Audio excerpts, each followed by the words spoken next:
تفسیر القرآن۔ آج کا سبق سورہ نساء کا مختصر تعارف۔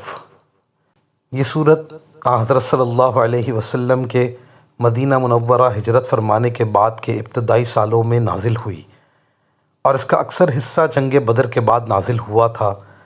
یہ وہ وقت تھا جب مدینہ منورہ کی نوزائیدہ مسلمان ریاست مختلف مسائل سے دوچار تھی۔ زندگی کا ایک نیا ڈھانچہ ابھر رہا تھا جس کے لیے مسلمانوں کو اپنی عبادت کے طریقوں اور اخلاق و معاشرت سے متعلق تفصیلی ہدایات کی ضرورت تھی۔ دشمن طاقتیں اسلام کی پیش قدمی کا راستہ روکنے کے لیے سر توڑ کوششیں کر رہی تھیں اور مسلمانوں کو اپنی جغرافیائی اور نظریاتی سرحدوں کی حفاظت کے لیے نت نئے مسائل کا سامنا تھا۔ سورہ نساء نے ان تمام معاملات میں تفصیلی ہدایات فراہم کی ہیں۔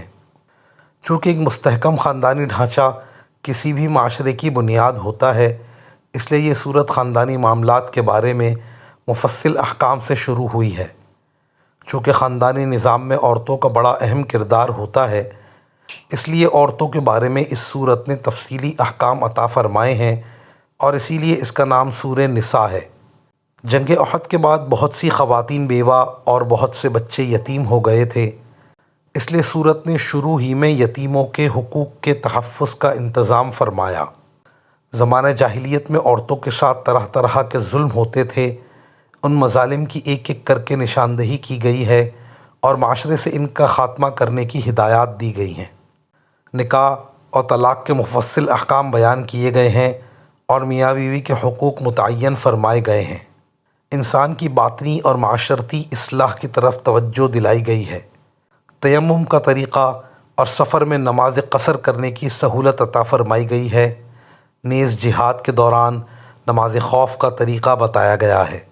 مدینہ منورہ میں بسنے والے یہودیوں نے حضور صلی اللہ علیہ وسلم سے معاہدہ کرنے کے باوجود مسلمانوں کے خلاف سازشوں کا ایک لامتناہی سلسلہ شروع کر رکھا تھا۔ ان کی بدعملیوں کو واضح فرمایا گیا ہے اور انہیں راہ راست پر آنے کی ترغیب دی گئی ہے۔